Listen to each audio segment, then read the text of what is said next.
Bismillah.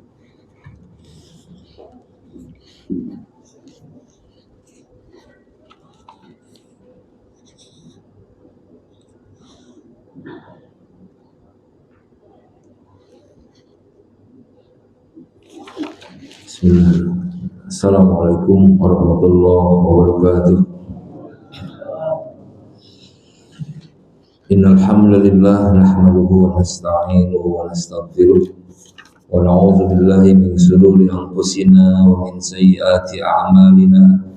May yahdihillahu fala mudilla lahu wa may yudlil falan tajida lahu waliyyan mursyida.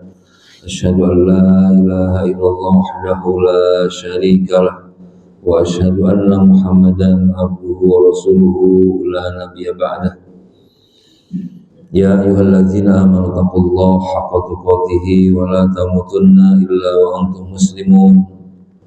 Ya ayyuhallazina amanu taqullaha wa qulu qawlan sadida yuslih lakum a'malakum wa yaghfir lakum dzunubakum wa may yuti'illaha wa rasulahu faqad faza fawzan 'azima.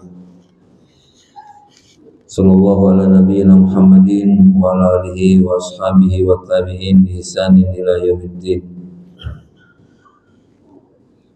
Al-hadirun kaum muslimin jamaah salat maghrib dan juga muslimah yang mudah-mudahan Allah muliakan. Alhamdulillah kembali kita dikumpulkan di rumahnya yang mulia ini dalam keadaan sehat walafiat. Semoga dengan kita berkumpul di rumah Allah yang mulia ini menjadikan sebab dan wasilah turunnya taufik serta hidayah kepada kita semua, dan juga Allah Subhanahu wa taala menghidangkan ampunan dan rahmat di rumahnya ini. Sebagaimana telah kita ketahui, para malaikat akan terus berdoa kepada Allah untuk hamba-hamba yang berada di rumahnya tersebut. Oleh karena itu, antusias kita untuk mendatangi masjid dan untuk menghadiri majelis ilmu semakin kuat, karena walau bagaimanapun syarat masuk surga itu adalah mendapat ampunan Allah Subhanahu wa taala. Insyaallah pada kesempatan ini kita mengkaji tentang potret keluarga di surah At-Tahrim ya. Kita mengambil 3 ayat terakhir di surah At-Tahrim. Jadi jika Islam ini berbicara tentang keteladanan, ya sudah jelas tidak dilakukan lagi. Allah telah mengutus banyak nabi dan rasul sebagai teladan. Lalu apa yang membuat keluarga muslim itu istimewa? Benar-benar istimewa. Ya. Mengapa? Karena keimanan ya bersama-sama yang menjadi lem perekatnya. Bukan masalah duniawi. Yang menjadi perekat di dalam keluarga itu adalah masalah keimanan. Sama-sama beriman dan juga sama-sama beramal. Coba saja ya, ketika sholat ya, neneknya sholat, kakeknya sholat, terus semuanya ikut sholat. Ya, berpuasa atau ibadah haji dan amal-amal kebaikan yang lainnya. Jadi menciptakan ikatan yang tidak tergoyahkan. Jadi semua mengikuti di dalam ketaatan. Jadi lebih dari sekedar ritual. Ya, praktik-praktik yang menumbuhkan rasa kebersamaan itu tadi ya doa bersama, ya kakeknya berdoa, terus cucunya juga berdoa dan seterusnya.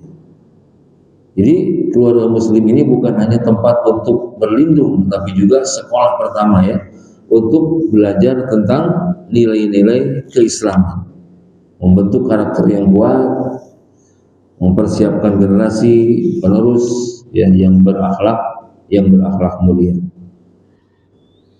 Jadi bukti sayang kita kepada keluarga ya, dan syukur atas karunia anak itu merupakan tanggung jawab dan figur seorang ayah.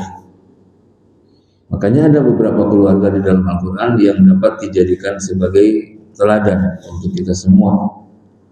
Terlebih Allah berpesan kan, anfusakum, jagalah wahai para suami yang beriman, jagalah dirimu, wa ahlikum, dan anak istrimu. Ya, kita terjemahkan secara spesifik agar lebih mengena, menusuk.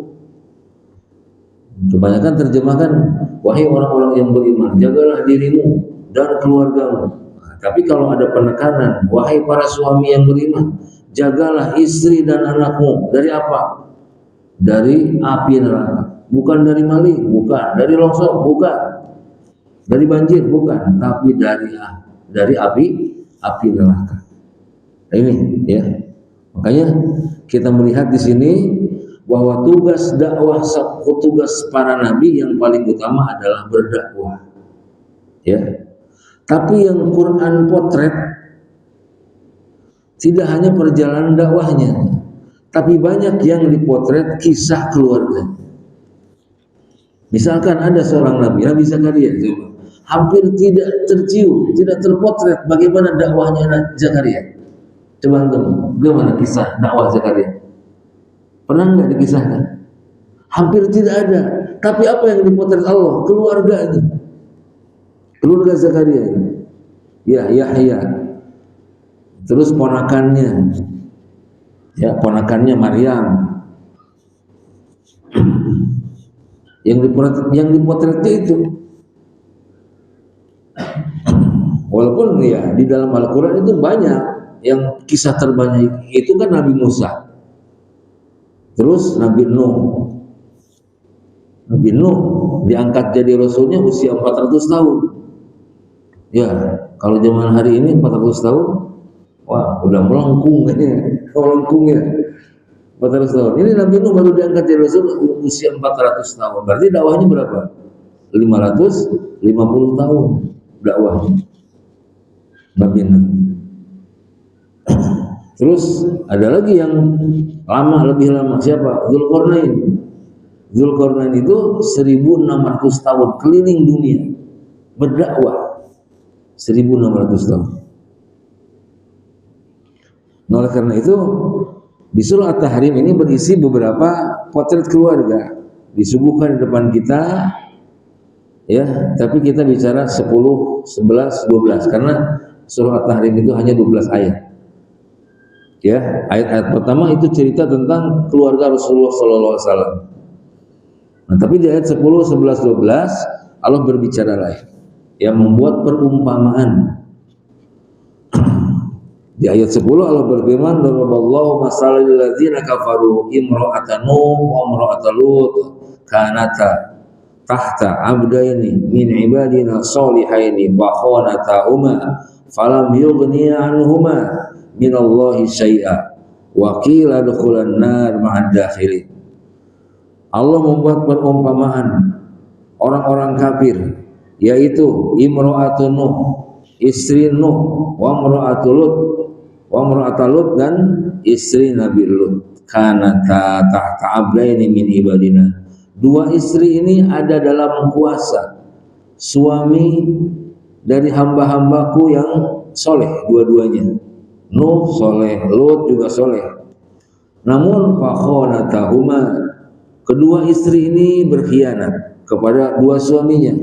Falam yughni anhuma minallahi syai'a, dan tidak ada pengaruh sama sekali. Walaupun suaminya soleh, kalau istri itu bejat, tetap tidak ada ngaruh pertolongannya, doanya dan sebagainya. Cuma pengkhianatannya bukan masalah serong, zina, selingkuh, bukan. Tetapi yaitu memata-matai. Istri Nabi Nuh memata-matai Nuh, dikabarkan kepada kaumnya, Nuh itu gila, katanya gitu. Ya. Sama imra'atul Lut, istri Nabi Lut juga begitu, membocorkan, ada tamu datang ke rumahnya, dibocorkan ke kaumnya. Akhirnya para kaumnya kan yang senang laki-laki itu, yang sungguh itu sangat keji sekali perbuatan kaum Nabi Lut itu. Makanya Nabi Lut dengan Nabi Ibrahim itu satu zaman.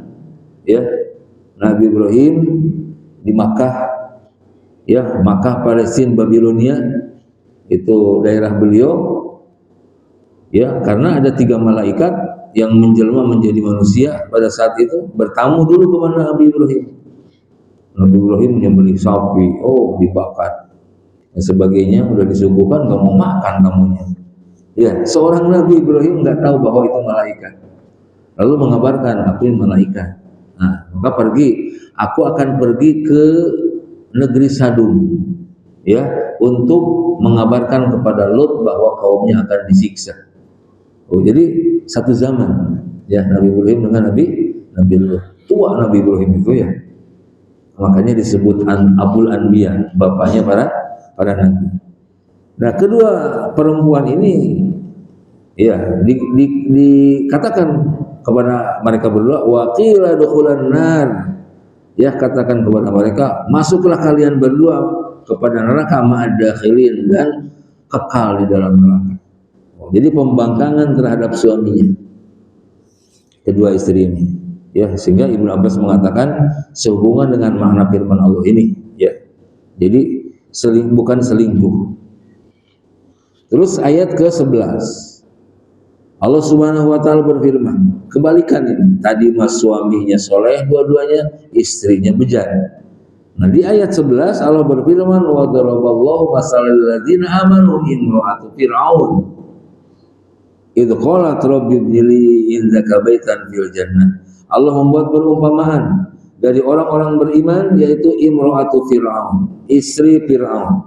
Sudah tahu kan kita semua bagaimana Fir'aun. Tapi Fir'aun ini yang di zaman Musa, Fir'aun dari pedalaman. Makanya budak ini, ya, nggak tahu kebenaran. Kalau Fir'aun yang di zaman Nabi Yusuf, ya, karena kan duluan Yusuf sama Musa itu di Mesir itu. Penguasa Mesir di zaman Yusuf itu disebut Al-Malik, raja. Agak moderat pemikirannya, akhirnya mengikuti agamanya Yusuf. Nah, tapi Fir'aun ini di zaman Musa, Fir'aun reman ini, ya, nggak mau lengser-lengser dia, pengen terus menguasai rakyat di situ. Itu apa kata istrinya?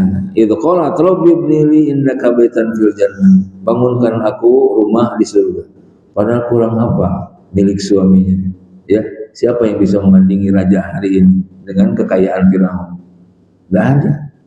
Ya, terus wanajini min fir'aun wa amalihi, dan selamatkan aku dari Fir'aun dan perbuatannya, wanajini min al-qaumidz zalimin. Itu kedua. Yang ketiga, kita rinci dulu. Potret yang ketiga, Allah memberikan perumpamaan wa Maryam ibnat Imran allati ahsanat farjaha. Dan potret keluarga yang ketiga adalah Maryam bintu Imran allati ahsanat farjaha, yang menjaga kehormatannya. Artinya Maryam ini perawan, ya, perawan yang menjaga diri. Nah, yang terakhir inilah yang sangat istimewa, ya, sehingga di situ disebutkan keluarga yang ideal. Nah, jadi 1 dan 2 itu nggak ideal, ya, keluarga yang 1. Gimana kacau itu, ya. Nah, baiklah hadirin kaum muslimin rahimanillah, keluarga 1 dan 2 itu dari yang ketiga ideal banget. Pertama keluarga Nuh, ya. Di antara keempat anaknya Nuh ini, yang satu namanya Kan'an ini dari ibu yang berbeda, ya. Makanya kalau istri itu bejat, suaminya soleh, yang jadi korban siapa? Anak yang jadi korban. Lihat Kan'an, ngikutin ibunya. Makanya pemilihan calon itu kan calon pilih, ya, pilih calon siapa? Calon ibu untuk anak-anak. Ada nggak pemilihan calon bapak? Hampir tidak ada. Tapi tetap harus hati-hati. Nanti kita kebuka nih nanti. Ya. Nabi Nuh jadi anak yang jadi korban ini. Ketidaksolehan seorang istri. Tapi Nabi Nuh walau bagaimanapun melihat anak durhaka seperti itu, ya nggak mau taat sama ya. Tetap berusaha Nabi Nuh, seorang bapak yang tanggung jawab dunia akhirat.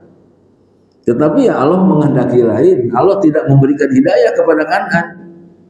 Ya, itu seorang nabi loh. Nuh ini nabi. ulul azmi, Rasul pertama, gak bisa menyelamatkan anak dan istrinya jika beda akidah. Bagaimana dengan kita? Ya, bukan Nabi, bukan Rasul, sahabat juga bukan. Benar nggak? Masya Allah. Ini menjadi renungan gitu. Dan juga kaum muslimin kebanyakan kalau cerita Nuh itu pasti yang hafal banjirnya aja, nggak tahu dialognya bapak sama anak. Benar nggak? Yang cerita banjir, pokoknya banjir bandang, selesai. Padahal ada dialog antara anak dan bapak saat terjadi banjir, ya. Terjadilah banjir, ya. Tapi sebelum banjir kan Allah Subhanahu Wa Taala sudah mendengar tentang keinginan Nabi Nuh, ya. Rabbi la tazar alal ardi minal kafirina dayyar. Ya Rob, saking jengkelnya Nabi Nuh, coba 550 tahun dakwah, cuma berapa orang? Saking jengkelnya, maka Nabi Nuh mengatakan, jangan engkau sisakan ya Rob di muka bumi ini, ya. Orang kafir sepotong pun nggak boleh, apalagi utuh, sepotong aja nggak, habiskan semua. Ya, diokehkan oleh Allah Subhanahu Wa Taala. Doa seorang Nabi kan, udah Nuh tanam pohon dulu, 100 tahun Nabi Nuh nanam pohon, nungguin 100 tahun sampai gede, coba, terus digergaji dan seterusnya, panjang lah ya. Kita nggak cerita kisahnya, tapi kita mengambil hikmah. Selesailah, lalu saat tiba yang Allah tentukan untuk menghabiskan orang-orang kafir yang ada di muka bumi, ya, yang tersisa orang-orang beriman kepada Nabi Nuh. Makanya perahu Nabi Nuh itu ada tiga lantai, ya. Lantai pertama binatang buas, lantai kedua manusia, lantai ketiga perburungan. Makanya di atas ditaruhnya perburungan ini. Wah, besar pokoknya. Sehingga jadi kaidah, ya, barang siapa bahwa sunnah ini kasafinatin Nuh. Sunnah ini seperti perahu Nabi Nuh. Ya, kalau nggak ikut kepada perahu itu udah celaka semua. Kalau nggak ngikuti sunnah celaka. Itu aja. Menjadi kaidah. Ya. Apa perkataan pertama? Pada saat itu anaknya memang sudah terendam, anaknya itu, ya, anak Nabi Nuh sudah terendam. Apa panggilannya? Ya bunayya rakam ma'ana, ya, wala takum ma'al kafirin. Wahai anakku, ikutlah bersama kami. Wala takum ma'al kafirin, jangan kamu berada bersama orang-orang kafir. Oh, nah memang pergaulannya begitu, dibawa sama ibunya, jadi lebih memihak kepada kekafiran. Oh, makanya ibu ini sangat berperan sekali pembentukan karakter buat anak itu. Karena ada al-madrasatul ula, ibu ini. Madrasah pertama itu ibu. Ya. Tapi Allah tidak menghendaki. Apa jawaban si anak itu? Ini masih saling anaknya. Ini Nabi Nuh di perahu, sa'awi ila jabal yasimuni minal ma. Aku akan mencari perlindungan ke gunung. Ini dialognya. Aku akan mencari perlindungan ke gunung yang dapat melindungiku dari air bah ini, wahai ayah. Tetap akrab panggilannya, sampai nyebutnya juga ya bunaya. Itu panggilan kesayangan, ya bunaya. Apa kata Nabi Nuh? Wahai anakku, ini bukan banjir biasa, ini azab dari Allah. Ya la asimal yauma min amrillah illa man rahim. Tidak ada yang bisa selamat dari urusan Allah pada saat ini kecuali orang yang dirahmatinya. Jika seandainya Allah mengasihi pada saat itu, ya, maka Allah akan selamatkan seorang ibu dengan bayinya. Tapi nggak ada yang selamat kecuali yang ada di perahu itu. Ya, kalau seandainya Allah Subhanahu Wa Taala mengasihi. Ya, jadi di situ ada dua dialog, naik perahu sama naik ke bukit. Logika dan wahyu. Kata wahyu, kalau banjir seperti itu naik perahu.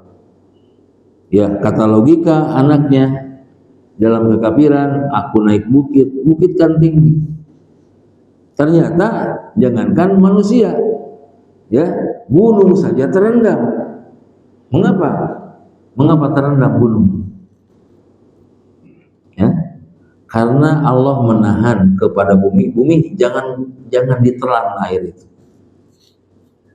Ya, coba seharian di Kalapan hujan seharian, lalu bumi nggak mau nelan, kerendam. Makanya di akhir banjir Allah mengatakan wakilal ard ya ardu bla'i ma'aki, wahai bumi telan air, surut. Ya, jadi banjir hari ini sebetulnya bumi masih mau apa? Mau menelan air. Makanya sebentar banjir. Coba kalau Allah tahan bumi, jangan ditelan air, terus ke atas. Nah, logika si anak itu begitu kan? Bukit ke bukit Jud itu tinggi. Ya, Bukit Jud itu berlabuh di situ Nabi Nuh dengan perahunya. Ya. Tidak ada gunung, benteng atau apapun yang bisa melindungi kecuali dengan rahmat Allah. Dan rahmatnya pada saat itu hanya terletak pada orang-orang yang menaiki perahu Nabi Nuh. Sedang dialog begitu, wahala bainahumal maut, datang ombak besar segede gunung memisah keduanya. Ya, jadi ternyata anaknya juga ikut dihabiskan oleh Allah Subhanahu wa taala. Allah tidak peduli. Ya, maunya Allah begitu kok. Menenggelamkan. Tapi Nabi masih saja merengek, ya. Yang akhirnya ditegur oleh Allah Subhanahu wa taala. Ya, bahwa anakmu bukan dari keluargamu. Ya, bukan termasuk keluargamu. Mengapa demikian? Ya, karena banyak contoh, ya. Banyak contoh yang dinamanya keluarga, ya. Madarul ahliyah mabniun alal qarabatid diniyah, bahwa yang disebut keluarga dalam Islam itu adalah kerabat yang satu agama. Wa qadin taqaat bil kufri fala alaqata baina muslim wa kafir. Kalau sekarang terputus dengan kekufuran itu terputus, waris terputus, ya, pertolongan syafaat juga terputus, tidak akan bisa memberikan syafaat baik anak ke bapaknya atau bapak ke anak, nggak bisa lagi. Ya, fala alaqata baina muslim wa kafir. Allah menegur, ya Nuh, innahu laysa min ahlik, innahu amalun ghairu sholih. Bukan keluargamu.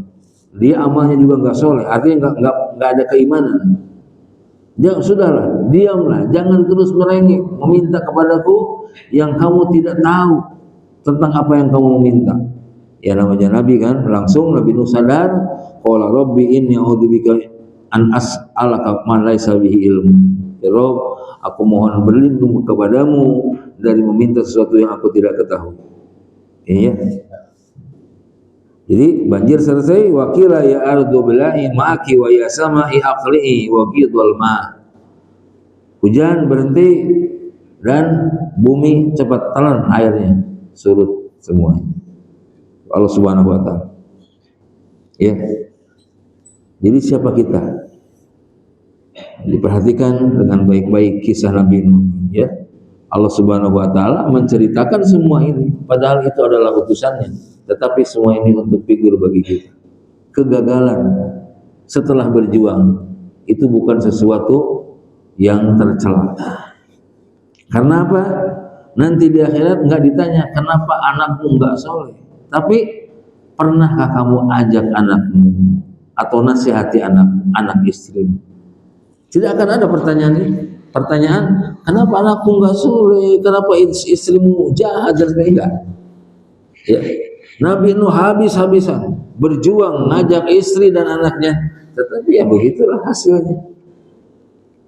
Nah, janganlah jadi alasan anak Nabi aja kayak gitu. Nah, ini orang-orang yang kerdil pikiran, melihatnya ke situ.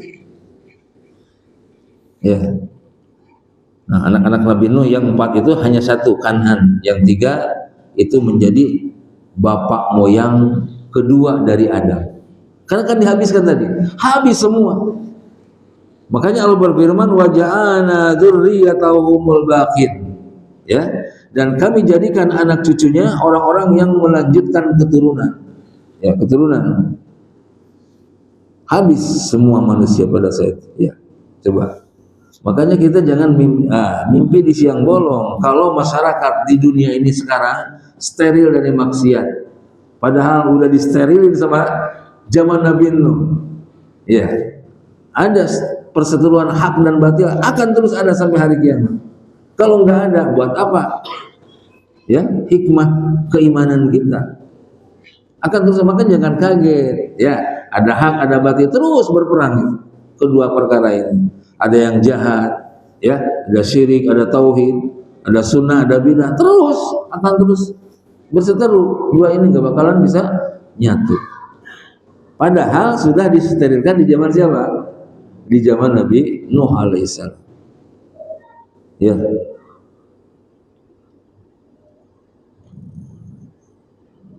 Kadang kita kalau lihat kalau keluarga soleh anak kita gagal, itu kan anak Nabi. Loh, Nuh siapa? Anaknya anak Nabi. Kanan itu. Isa? Belum. Yang kedua, anak kita itu mengambil ibrahnya apa? Ya, bahwa kedua orang ini yang soleh. Ya, berarti di sini perannya pertolongan Allah Subhanahu Wa Taala, betapa mahal hidayah itu. Ya, sebegitu lama dakwah Nabi Nuh, jangankan kaumnya, anak dan istrinya aja nggak mau ikut. Makanya betapa tabah disebutlah ulul azmi, Rasul pertama ini. Ya, ulul azmi. Jadi dua istri ini khianat dua-duanya. Nah, selanjutnya yang ayat ke berapa? Ayat ke 11. Ya, Allah membuka sebaliknya nih. Tadi mas suaminya soleh, istrinya jahat. Sekarang kebalik. Apa?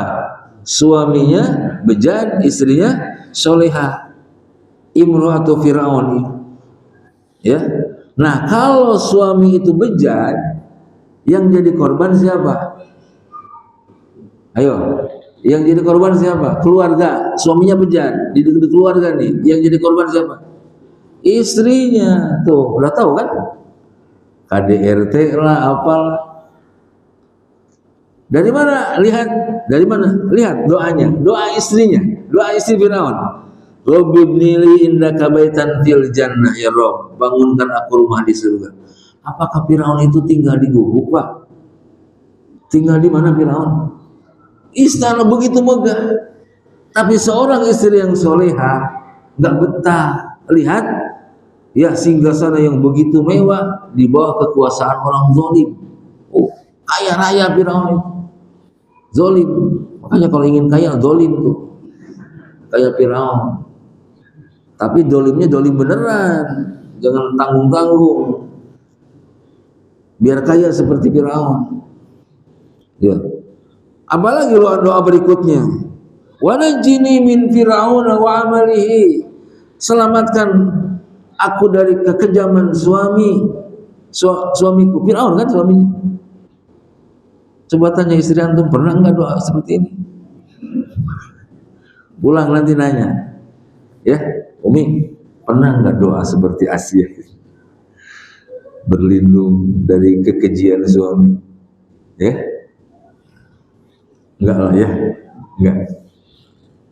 KDRT dijemur ini Asia ketika kecium bahwa Asia ini beriman kepada Musa, agama Musa. Ya, lagian musuh dipelihara Firaun itu kan, dipermainkan oleh Allah Subhanahu wa ta'ala. Firaun itu musuh kedua, musuhku dan musuhnya, musuh Musa. Dipelihara musuh sampai gede. Itulah Allah Subhanahu wa ta'ala, makarnya sungguh menyakitkan. Ya. Ya, sempat ada dilema, Nabi Musa pun mendakwahi Firaun. Nah, itu. Jangan sampai istri kita berdoa seperti Asia, wanajini min Fir'aun. Coba suaminya didoain begitu kepada Allah, diadukan kepada Allah, ya Rob, suamiku ini, selamatkan aku dari kekejaman suami. Ya, nggak betah kalau istri solihah. Ini kan jadi apa namanya? Jadi gambaran buat kita. Ya, Fir'aun nggak digubuk, tapi istana megah. Makanya kita juga cari menantu, ya jangan yang bengkakar keningnya aja. Cari menantu itu, ya. Wah, calon menantu pengusaha, wah, perusahaannya banyak di mana-mana, mobil punya, pesawat, kapal pesiar punya, ya. Fir'aun lebih dari itu, Fir'aun lebih dari itu. Tapi kalau Fir'aun karakternya zalim, meskipun serba ada anak kita yang tersiksa. Ya, anak kita yang tersiksa. Maka jangan dinikahkan kepada. Makanya waqul su'ila Imam Al-Hasan Al-Basri rahimahullah. Telah ditanya Imam Hasan Al-Basri, "Inna li ibnatun liman uzawwijuha." Sesungguhnya Tuhan, aku punya anak perempuan. Kepada siapa harus aku nikahkan anak itu? Maka Sufyan menjawab, la tuzawwijuha illa litaqin. Jangan kau nikahkan kecuali kepada orang yang bertakwa. Mengapa? Inna habbaha akramaha. Kalau suami bertakwa itu, jika dia mencintai istrinya, dia akan memuliakan istrinya. Wa in karaha, dan apabila dia membenci istrinya, la yadhimuha, tidak akan mendolim, tidak ada KDRT walaupun benci. Orang bertakwa. Lihat Fir'aun karena zalim, KDRT-nya sampai disiksa seperti itu. Ya, ini pelajaran. Jadi ketika si suami itu nggak soleh, maka yang jadi korban adalah istri. Sudah jelas kalau anak-anaknya, ya. Itulah sekilas. Terus di ayat ke-12 Allah memberikan ibarat Maryam bintu Imran. Nah, Maryam ini seorang ketua wanita, ya, ketua Dharma Wanita Surga. Nah, kita ada Dharma Wanita kan ada, Dharma Wanita nggak apa-apa, ya. Ketuanya ini Maryam. Nanti kan Maryam, Asia, Khadijah, sama Fatimah. Sayyidah itu ahlul jannah. Ya makanya hanya ada satu surah yang cerita satu keluarga ceritanya Ali Imran. Bapaknya disebut di ayat 33, anaknya Maryam disebut di ayat 42. Istofaki wa toharoki, ya Maryam, istofaki wa toharoki. Allah mensucikan. Jadi sebetulnya walaupun Maryam ini melahirkan Isa, tetap status Maryam itu perawan. Allah menitipkan Isa di situ. Paham nggak? Makanya walaupun ya doi hadis ini, Nabi itu nanti akan dinikahkan kepada satu janda, satu perawan. Ada dimuat ini di tafsir Mukatsir, tapi derajat hadisnya doi. Tapi kebenarannya siapa janda? Asia janda.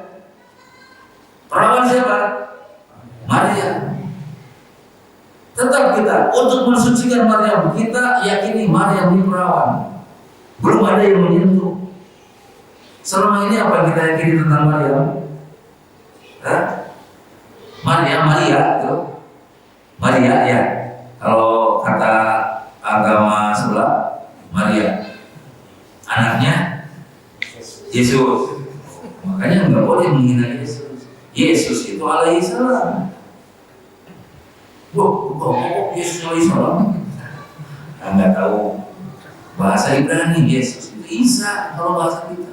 Makanya kita begini nih, kalau berargumen dengan mereka, Isa ya utusan Tuhan, bukan Tuhan. Nah, kita begitu kan? Agama sebelah Isa, Yesus tuh. Kalau kita Yesus utusan Tuhan, bukan Tuhan. Nah ini yang benar. Cukup dengan berkata seperti itu saja. Ya kan di bahasa-bahasa di kitab-kitab terdahulu kan ada Solomon, Sulaiman, David, Daud, Yusuf, Yosef. Makanya di Indonesia itu Yesus atau Yosua, Nabi Yosua. Gak boleh kita menghina di tiang salib. Bukan Isa, bukan Yesus yang di tiang salib itu. Nah, itulah kesucian Maryam terjadi. Maryam, makanya yang istimewa hamilnya hanya 3 wanita. Istimewa hamil. Hamil ini sesuatu yang ajaib, Pak. Ajaib. Prosesnya rumit. Makanya Allah mengatakan kadari. Ya kadari. Hal seperti itu sangat mudah. Selalu jawabannya itu. Bisakah aku hamil tanpa sentuhan laki-laki? Kadari. Qala alayya hayyinun. Bagiku mudah seperti itu. Jangankan ada ibunya, nggak ada ibu bapaknya aku sanggup, kata Allah. Adam nggak ada ibunya. Hawa nggak ada ibunya. Ya, Adam nggak ada ibu bapaknya. Hawa nggak ada ibunya kan? Bapaknya ada itu Adam, dari Adam. Isa nggak ada bapaknya, ada ibunya. Kita ada dua-duanya. Apalagi? Ya makanya Allah nggak butuh sebab untuk membuat akibat. Itu bagi Allah. Kita makan harus ada apa dulu? Sebab dulu. Ya, punya anak nikah dong. Pengen punya anak kan nikah gimana? Kita itu.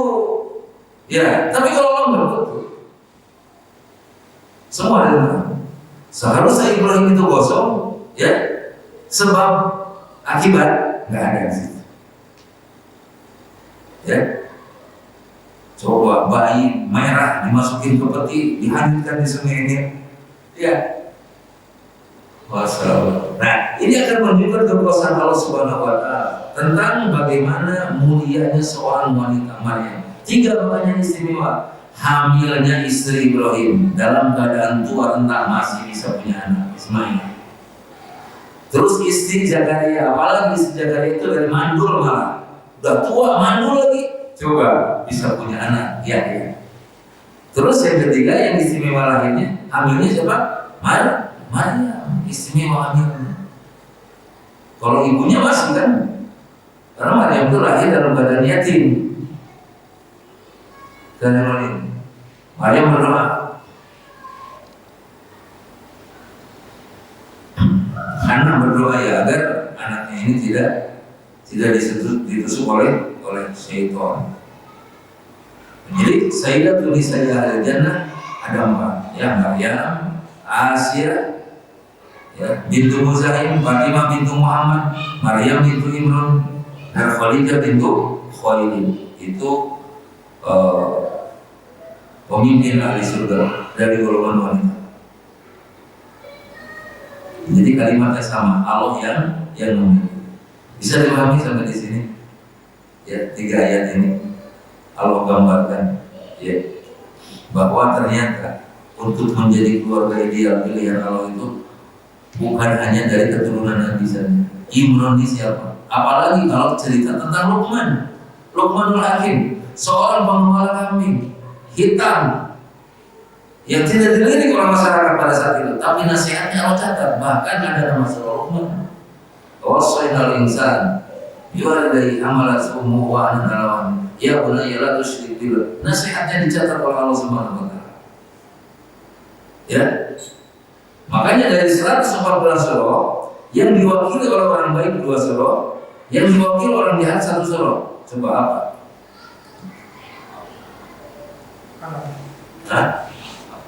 Allah. Ya. 2 surah Ali Imran dan Luqman. Yang jahat Allah, surah Allah. Ini dari mulai suami sampai anak brengsek semua, jahat semua. Ya, karena paling banyak membenci itu Allah kepada Rasulullah SAW. Makanya turun 1 surah Allah, pendek tapi surahnya juga. Ya, tapi Ali Imran ya berapa ayat? Surah Luqman ya lumayan. Perwakilan ya dari 114 surah. Oh, masalah bagaimana kehamilan Maryam itu boleh sedih. Baru saja melahirkan masih sakit bekas kontraksinya, suruh menggoyang pohon kurma agar berjatuhan. Kira-kira nanti pohon kelapa pengen buah kelapa digoyang gitu, kira-kira jatuh enggak? Kan? Ini seorang ibu habis melahirkan masih nifas. Ya, istilahnya kalau gitu. Semua ini. Artinya apa? Allah tetap nyuruh ikhtiar kepada Maryam untuk mencari kekuatan, sehingga dia tuh rutoban jadinya, rutoban. Nah, maka rutob ini adalah salah satu referensinya Al-Quran. Allah Subhanahu wa Ta'ala rutob ini. Ya, kurma apa rutob? Yang mengkal ya, dalam matang.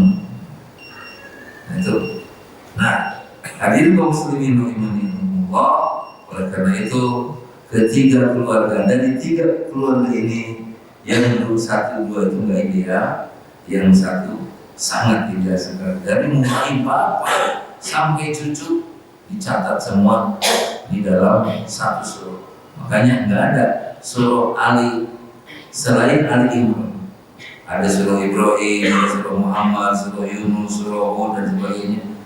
Nama-nama tapi yang dicatat. Nah, artinya Allah Subhanahu wa Ta'ala ingin menunjuki bahwa untuk meraih derajat takwa di sisi Allah tidak ada kasta.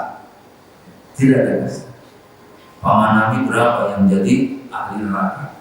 Paman sampai Abu Thalib, bahkan ibu bapaknya, ya. Dalam riwayat-riwayat yang sahih, ya, ibu bapaknya meninggal dalam keadaan memegang agama jadi sebagaimana Abu Thalib. Sudah saya cukup. Wadah dulu kita simpulkan.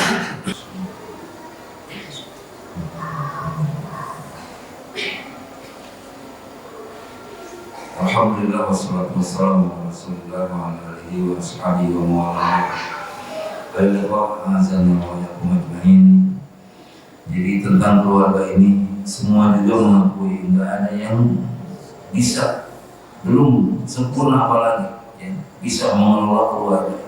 Tapi kita berusaha ya, bagaimana anak istri kita itu menjalankan ketaatan kepada Allah Subhanahu wa Ta'ala. Ya. Mengapa di hari nanti para suami, ini suami yang kaburnya, ya, bukan anak istrinya, suami. Yauma yafirul mar'u min akhihi wa ummihi wa abihi wa sahibatihi wa bani.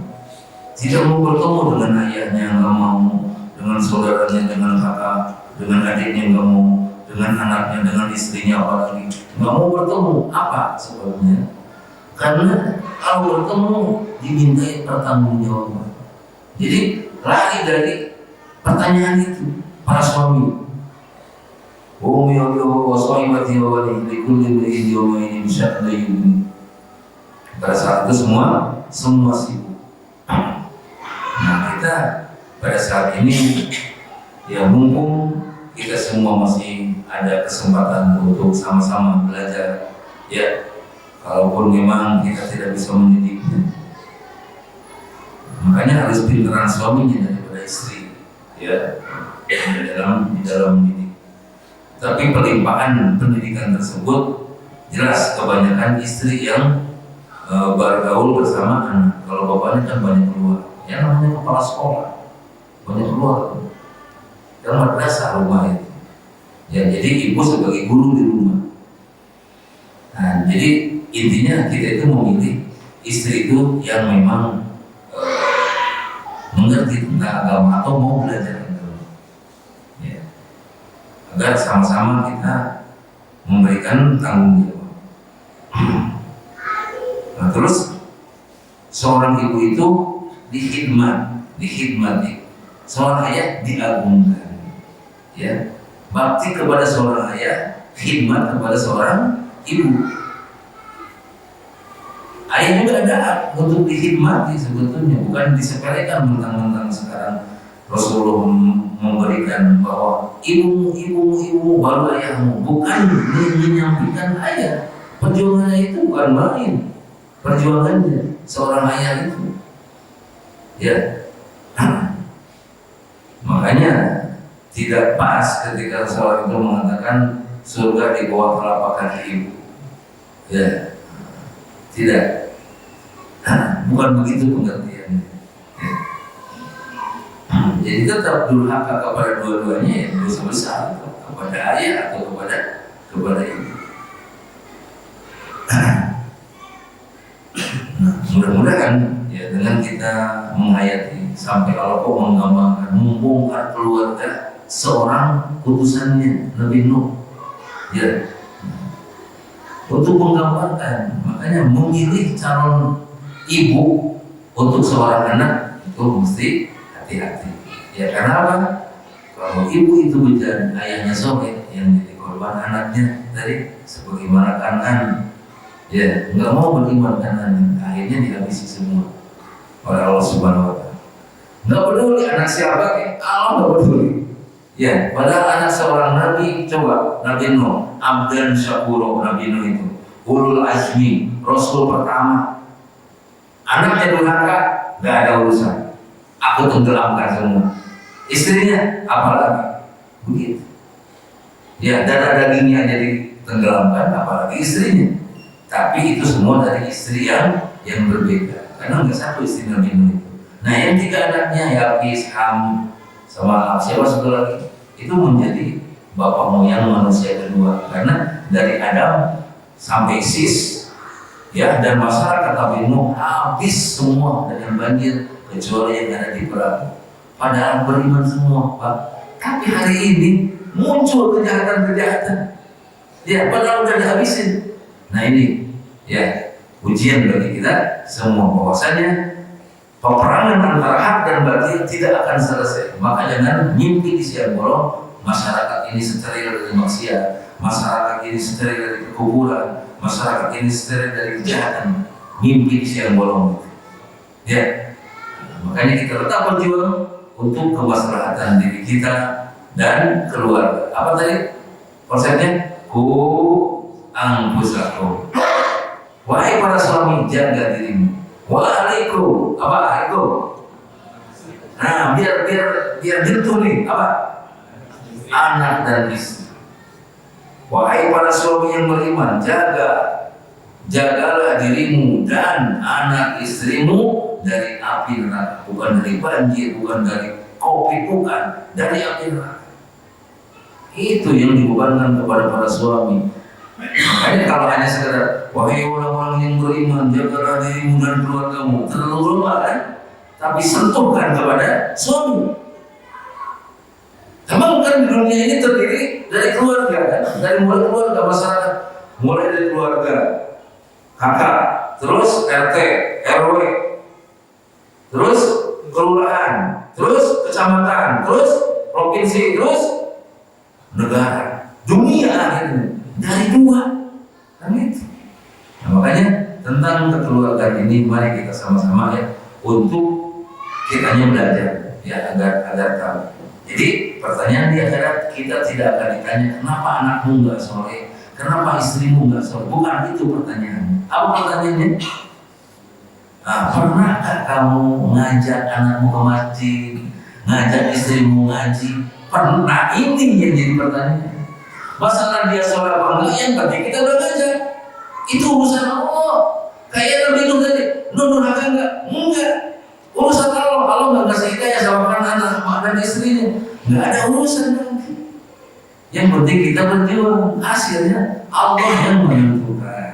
Dan mudah-mudahan walaupun sedikit menjadi ilmu yang bermanfaat dan kita selalu semangat berjuang sebagaimana Nabi Nuh walaupun anaknya nantang terus jaga sampai ada keputusan Allah mana yang terbaik. Ya, subhanallahumma wa bihamdika asyhadu an la ilaha illa anta astaghfiruka wa atubu ilaik. Assalamualaikum warahmatullahi wabarakatuh.